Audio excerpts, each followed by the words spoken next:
Hartlike goeiemôre, baie welkom. Ek kuier saam met ons hier by Goeiemôre, Good Morning en is nou tyd om jou naweek se sport te bespreek saam met die een en enigste sportlegende Arnold Geerts. Dis 'n groot intro daai, Pieter. Môre sê die check is in die pos. Baie dankie. Dit lyk of dit goed gaan met jou, opwindende naweek gehad. Soos altyd. Dit weer eens was bloot net fantasties.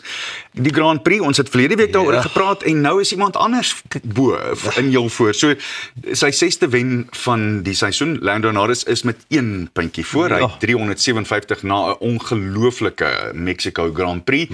Van die begin af, die Engelse term is mooi, from go to woe voor en niemand kon vir hom klop nie. Dit was werklik waar interessant. Charles Leclerc was toe nou tweede gewees en Max Verstappen in die 3de plek. So hy was 31 sekondes agter, wat 'n massiewe, as jy nou regtig dink 31 sekondes is lank. Dit is baie lank, maar ek moet sê dis net amazing. The soapy continues, hè. Presies, dis net so. So die Aussie Oscar Piastri is nou net dan met daai 1 puntjie agter en dis so interessant hoe hierdie ding gaan uitwerk. Want daar's nog net 4 wedrenne oor. So wie weet hoe dit gaan uitspeel soos dinge gaan. Maar dis presies wat ons wil hê, nie waar nie. Dis mense met 'n armdruk kan sien. En nou is die groot ding, wat gaan McLaren doen met die twee manne? Is daar die sogenaamde team orders? Wie kry wat en wie doen wat en hoe gaan dit uitwerk? Daar's baie om te sien. En daar's nogal baie in dit ook, né? As ou nou die dokumentêre reekse so dop en goed. Is dit baie ouens is regtig, as dit my beurt is dit my beurt. Niemand anders gaan my plek vat nie. Dis amazing. En die wonderlike ding is, tot dusver was McLaren reg op die geld en op die merkie, want hulle het al twee die jaars se motors is presies dieselfde en die werktuigkundiges en dies meer, hulle tot dusver saam met mekaar tred gehou. Maar hoe dit nou gaan uitwerk, gaan baie interessant. En net so laaste gedagte wat vir my lekker is jy het altyd sê net maar jy het Red Bull gehad en jy het nou Mercedes gehad of whatever en skielik kom McLaren nou 'n bietjie deur. So dit wys jou daai ouens werk ook hard en met die tegnologie hou hulle nou by and there we go. This is amazing. Love it. Ek kan nie wag vir Cadillac om volgende jaar te begin nie, want hulle jaag ook volgende jaar. Nog 'n nuwe toevoeging. En dit kan ook interessant wees. Ja. Gaan hulle kan pas hou? Dit gaan 'n ander vraag wees, maar op hierdie stadium is die pas daar heel voor bloot net fantasties. Gepraat van passe, sal ons hou by pas wat nie gehou kon word nie by die cricket of gaan ons by pas hou met die rugby waaroor gesels? Ja, ons gaan cricket toe. Ek wil eintlik nie, want aan die begin van die Wêreldbeker toernooi die Proteas 'n lelike ene gehad. Dit is 69 almal uit teen Engeland. En Saterdag het die Aussies die mat heeltemal onder hulle uitgeruk en hierdie keer was dit nog die telling was nie erger nie, maar 97 almal uit was net nie heeltemal goed genoeg nie. Ons hou van die rekords, die extreme rekords lekker. En die snaakse ding is, dit was die boekeinde van die groepfase en hulle het so goed gespeel tussenin. Ek kan onthou ons nog verlede week gesê het, hoe amazing was dit. Hulle lyk so goed. Was, ja. Die grootste probleem wat my aanbetref en wat my bekommer hieroor is, ons sukkel teen die draaiers. Ons het gesukkel teen die draaiers en ons teen Engeland vasgevang het en weer eens Saterdag.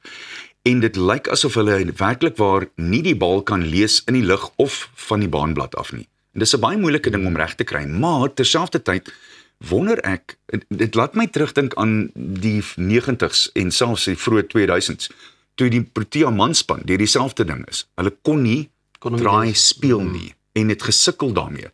Maar die oomblik toe ons begin goeie draaiers in ons span kry, soos Maharaj byvoorbeeld, en selfs Simon Harmer wat nou so goed doen, toe het ons begin om in die nette die bal te kan lees, soos hy uit die hand uitkom, soos hy van die baanblad afkom. En dit maak soveel interessante leeswerk, as mens, ek wonder net hoe gereeld die vroue op hierdie stadium, daai tipe van onderrig en afrigting kry. Ja, hopelik duidelik na loosing soos hierdie, dan behoort hulle nou regtig 'n plan te maak as hulle dit nog nie daadwerklik gedoen het nie. Is so. Om die regte, ondervinding te kan kry, oefening te kan kry daarmee. Die probleem daarmee is, hierdie was 2 lelike verlore. Mens gee nie om met 1 of 2 paadjies of 7 of 8 lopies, maar hierdie is 2 lelikes.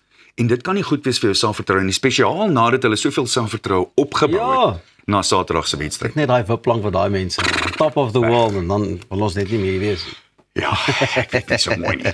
En dan laastens Vodacom Verenigde Rugby Kampioenskap en die DHL Stormers, hulle het al reeds 'n wêreldklas losskakel. En Saterdag het hierdie jong Yuri Matthee gewys presies wat aan hom steek, want hy het 'n loopbaanbepalende vertoning verskoon my gelewer met 21 punte en werklik waar baie goed gespeel. Dit was baie indrukwekkend. Hulle is voor op die punteleer na daai 31-16 wen oor Benetton in Treviso, maar hier is die interessante ding, Benetton tuis in Treviso het nou vir 'n hele jaar nie verloor nie. Dis die eerste keer wat hulle in 12 maande verloor by die huis.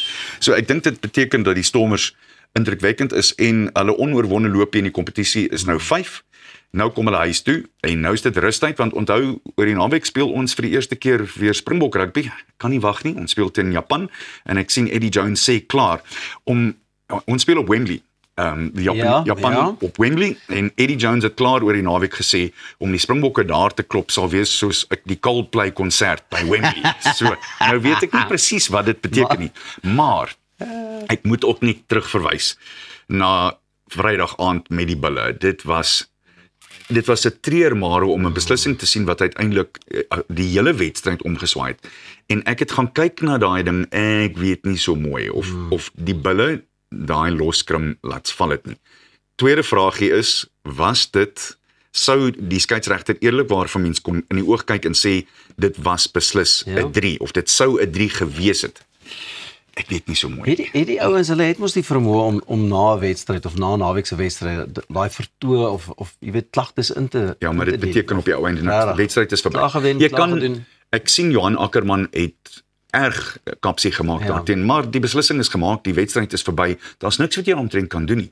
En natuurlik vroeër in die week het hulle gehoor dat Jan-Hendrik Wessels weg is vir 9 weke, en dit is net so moeilik vir Bok, as ook Bull Rugby. Dit maak dit verskriklik moeilik op die ou einde. En weer eens, geen bewyse kon gekry word dat hy gedoen het wat hulle gesê het. Dink veral met die vlak waar internasionale rugby is, die nasionale rugby, as jy 'n goeie skeieregter is, dan is jy regtig 'n goeie skeieregter, want jy moet oë en alles plekke hê waar.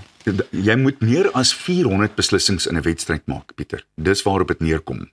400. Dan sal ek maar liewerste net die couch potato ref. Hierdie is veel makliker. Jy hoef net so 'n paar beslissings hier te maak. Hoorie maar baie dankie. Ek hoop die klere die prentjie word bietjie meer kleurvol na mate ons hierdie week ook gaan met die sport aan nie. Baie lekker.